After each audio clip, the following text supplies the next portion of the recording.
going on, everybody? It's your boy Jay coming back again with another video. And today we got a couple of topics we're going to get into. Before we do, make sure, of course, that you smash that thumbs up. It is much, much appreciated. And of course, make sure that you do subscribe to the channel, turn on your notifications. That way you don't miss content streams for NBA, NFL, college, and more. Quick shout out to the family. Quick shout out to the Wrench Gang. Much love to all you guys as we prepare to get started. I think I'm going to go ahead and get started today with the March Madness Final Four predictions. We're currently down to FAU, SDSU, MIA, and UConn. So we'll get started with FAU and SDSU, and we'll get this pulled up here. So starting off with men's basketball Final Four, got the Owls as well as Aztec here. The Aztecs. Now, matchup predictors 42.3% for your Owls, 57.7% for the Aztecs. As far as the points leader, have Davis with 13.9, averaging almost 14 points per game. Bradley averaging 12.5. On the rebound side, Golden 6.6 and Menza averaging almost 6. With the assists, you have Boyd with 2.5 and then Butler with 3.3. Getting into the odds and the spread, you're going to have the Aztecs favored by 2, minus 130 on the money line, plus 110 on the money line for the Owls, and 132 is your over and under. Now, this is where it gets really, really important for you guys. As far as the points per game, 78 for the Owls, 71.5 for the Aztecs. Points against, 66.5 versus 57.3. This is what you want to look at. Aztecs defense definitely holding down that points against. Field goal percentage, very tight, 46.7 versus 44.1. Rebounds per game, 39.1 versus 36.3. Assists per game, 14.6 versus 13.2. Blocks per game, 2.6 versus 4. And then steals per game, 6.5 versus 6.8. So, with that said, even though I think the Aztecs do have a more, I want to say, superior defense, the Owls just have been playing excellent basketball. I think we can all agree on that. I'm going to have to roll with the Owls. I'm going to go Owls in this specific game. I think they move on to the championship, specifically because they've been playing solid basketball. Number two, they've been able to move the ball around a little bit better than most of the teams that have made it to the Sweet 16. I think they came out of nowhere. They surprised everybody, killed a ton of brackets, and this is their year. So I'm gonna go ahead and say that they move on to the championship. So yeah, I'm going Owls on that specific prediction. Shout out to you, Jonas. What's up, George? What's going on with you, man? Jonas says Florida Atlantic Owls win it all. What a Cinderella story. Well, I'm not going to give that prediction yet, Jonas. Shout out to you, man. But yeah, I will say that I'm going to go ahead and take the Owls for that game. Now, of course, next up, it's going to be Miami, your Hurricanes versus the Huskies, UConn Huskies. Getting into their matchup predictor, 23.3% for your Hurricanes, 76.7% for the Huskies. As far as season leaders for the points, you have Wong with 16.2.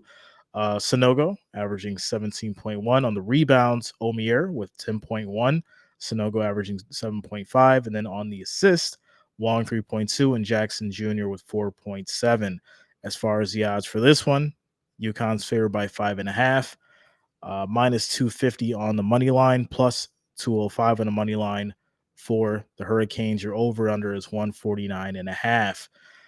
Another game where it's close as far as the stats go, but 79.6 for your Hurricanes points per game versus 78.8.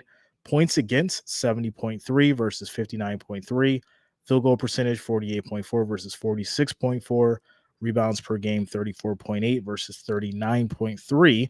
Your assists, 14, 17. blocks per game, 3.2 versus 4.8, and steals per game, 7.3 versus 6.3. To me, this is probably a little bit more closely matched than the FAU game. But I will say this: as much as we enjoy a good Cinderella story with the Owls, and we enjoy what they've done this year as far as for college and how that goes, I have to say that UConn has probably been playing the most complete basketball we've ever seen. Um, just from the rebounding ability, they're passing the ball, shooting, they're taking good shots. They're not just forcing things up. They're playing the paint. They're going inside. They're playing proper defense. They're boxing out. There's a lot that UConn is doing right, which is really surprising to me that they came into this game, um, only favored by 5.5. But obviously, this is the Final Four, so I'm going to go ahead and take UConn by the 5.5, and they're going to move on to the championship. So I'm going Owls versus Huskies in the championship. That is going to be my prediction. Shout out to Bob. Shout out to Miami Edits in the building. What's up, Rodney? What's going on with you guys? Happy Face, what up, man? Happy Face, I seen your message, bro. I just been super busy. I will get back to you. What's going on, Luta? Shout out to all you guys in the building. Rodney says Miami and the Owls. What a surprise. Listen, this is just my predictions. You know how things go. Things could get real crazy. It could be a 1 or a 2 point game, and then everyone's sitting there like, wow, what an upset. That's how these things go. With that said, I am going Owls versus Huskies in the championship. I'm taking the points for the Huskies, and I'm also going the points for the Owls. So next up, Lamar Jackson. Now, we've been talking about Lamar past couple weeks, right? Everyone's had an idea as far as the issues in regards to the trade, from the collusion to him not having a proper agent to just all kinds of stuff. I think one of the biggest issues right now is what we're going to get into. Let me get this pulled up here for you guys. And stop tweeting and stop putting 3 letters out there, PCO. Just don't even talk about the injury in the past. Don't even talk about your PCO, because these teams, when you start bringing it back up, they're like, well, he had a PCL. He's even talking about his PCO. He'd rather have 100% PCO. What was it? 75% PCO? Like, stop tweeting about the injury stuff. Like, please, because that is what these teams hold against every player. So let's stop it there for a minute. I think it's really important that this is mentioned, not just obviously for Lamar specifically, but for future players, for players who don't really know. We're in this age where everyone likes to put out their opinion. Everyone likes to state how they feel. Everyone likes how to give their insight, you know. And when you're doing that, you're not only opening up a door for people to scrutinize what you're saying, but you're also putting yourself in a position to say stuff that's going to affect your stock value, right? The amount of money that you could specifically make for whatever you're talking about, whether it's good or bad. And if you don't know how to word things correctly, or if you don't have the right kind of people behind you who are going to know what to tell you and how to say it, then you're probably going to say stuff that's going to put you in a box to where you don't want to be. For instance, Lamar's been talking heavily about different situations in regards to his injuries and things like that, which is something that he shouldn't do, especially when you're trying to get a new contract or you're trying to get traded. You most likely should be focusing on your highlights and the good things that you're doing, and your stats from over the years and the fact that you were an MVP and all that kind of stuff, as opposed to focusing on what the other people are talking about.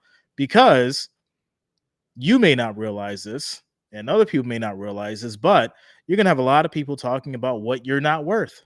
And that's what they want. They want people saying you're not worth this. They want people saying you're not worth that. And if you feed into it, guess what? You're going to basically prove them right. So you got to basically rise above the occasion. You have to basically move accordingly. Step aside, let them say what they want to say, focus on your craft, and prove to these people why you're worth that amount of money. But we know we'll keep it going. We'll keep it going.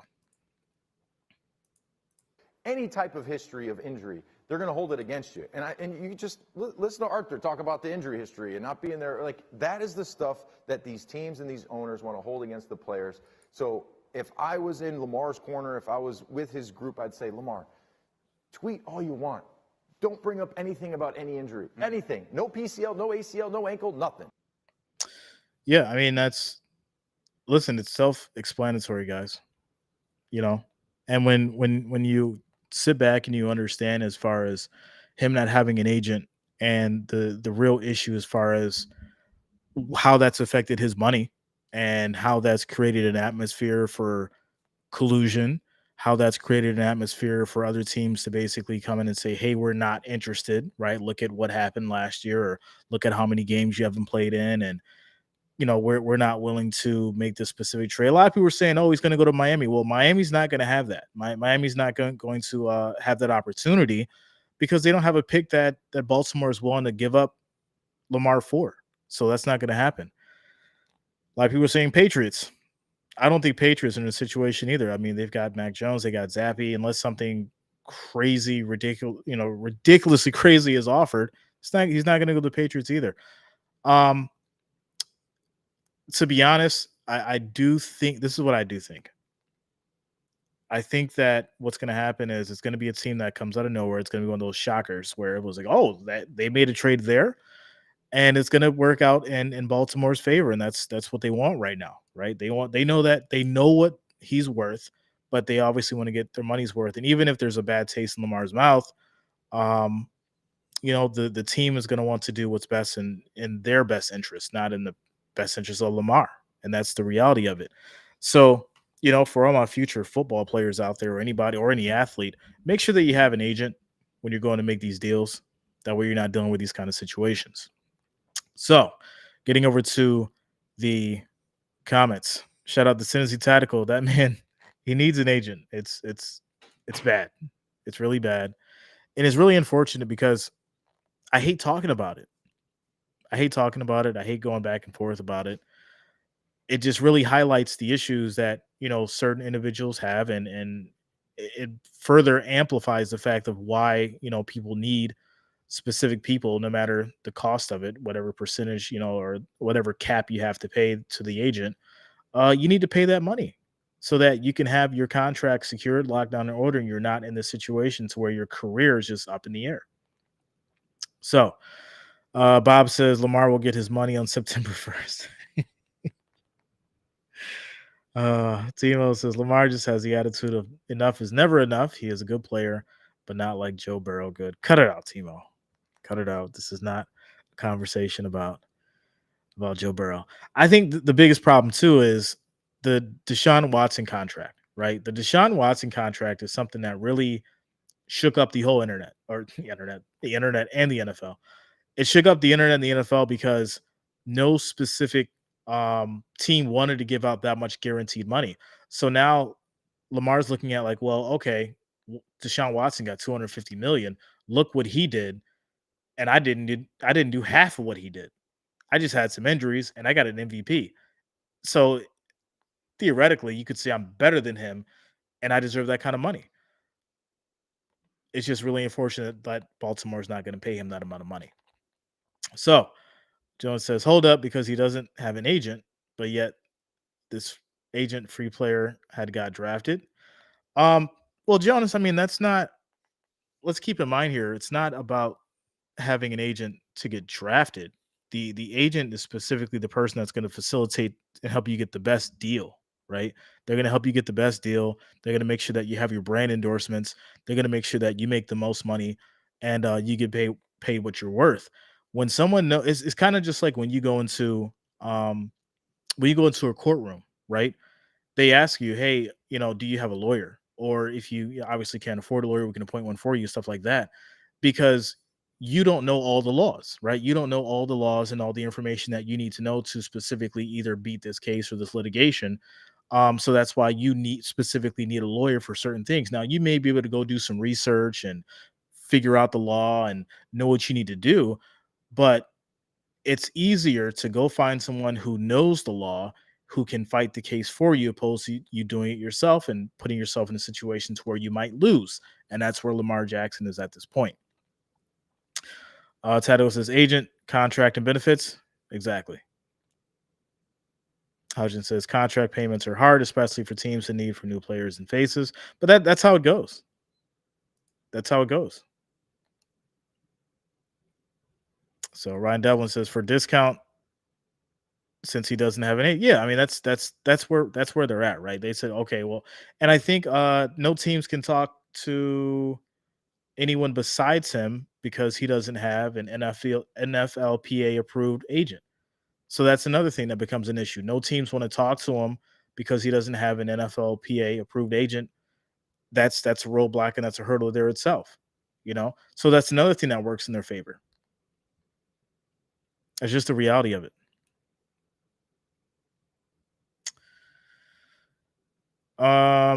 Let's see here.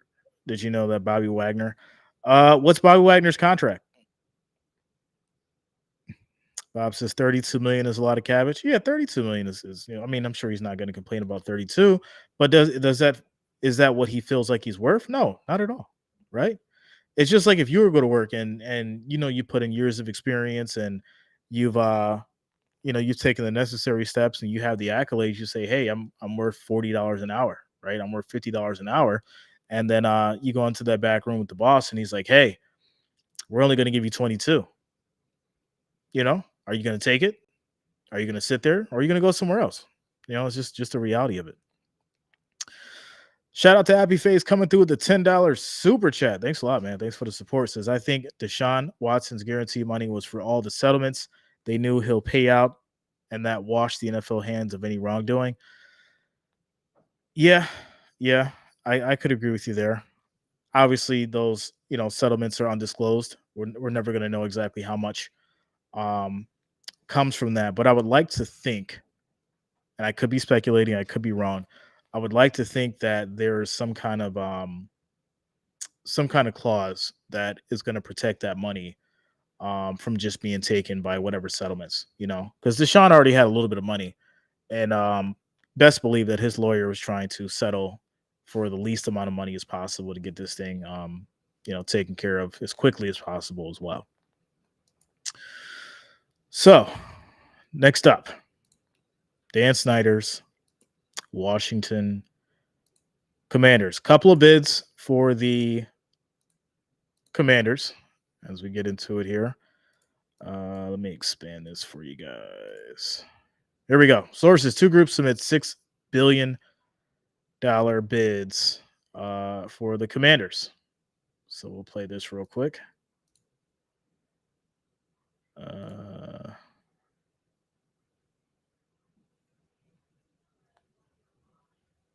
Commanders, what do we know there?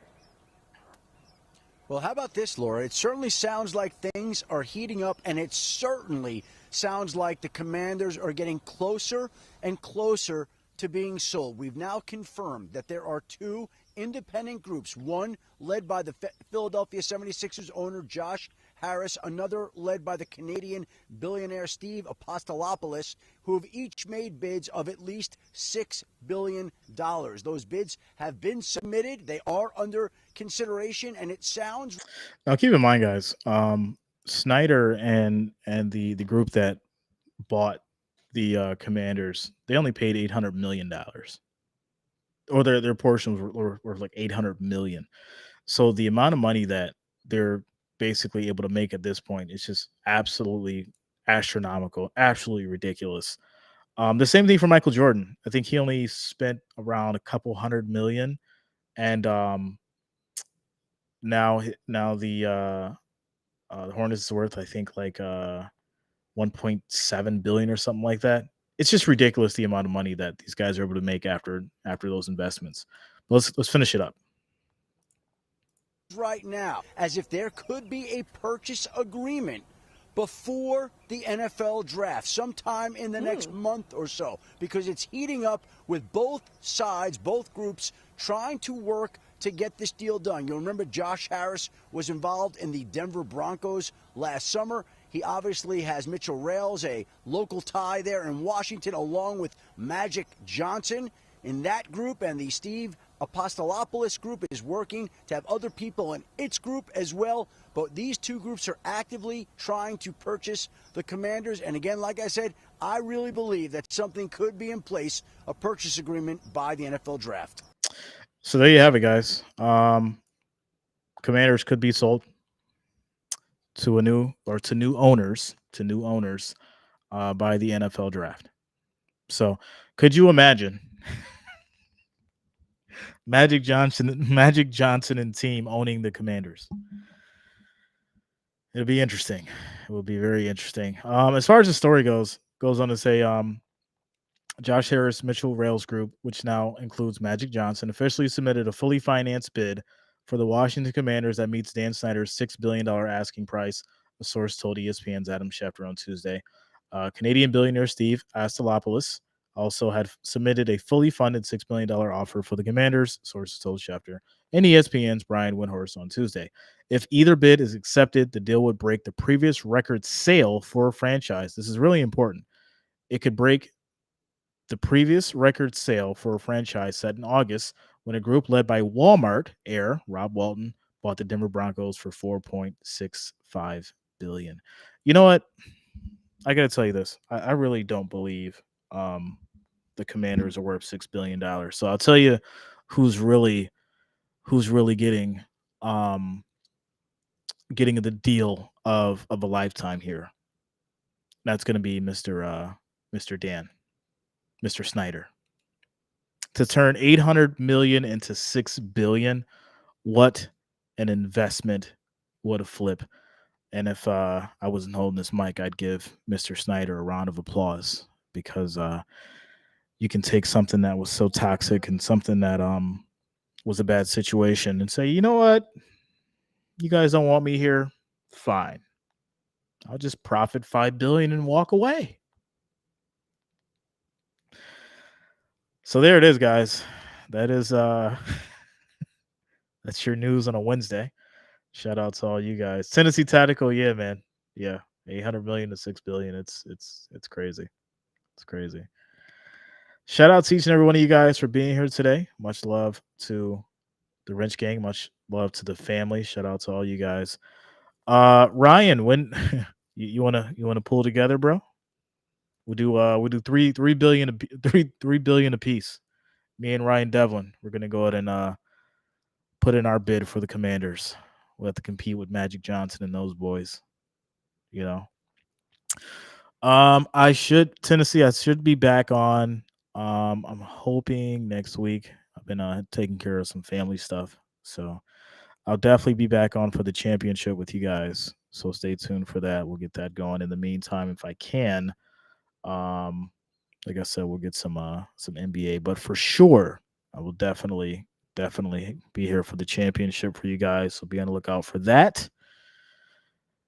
And yeah, I forgot billionaires don't pay taxes. Well, you know, Ryan, they got the loopholes, bro. You know, we don't get those benefits and write-offs and all that good stuff like they do. You know, it's easy money for them. Bob, I will have word. One second, let me look at the calendar. I will have word for you guys on the 7th. Yeah, so that'd be not this Friday, but next Friday. And you guys should be all taken care of.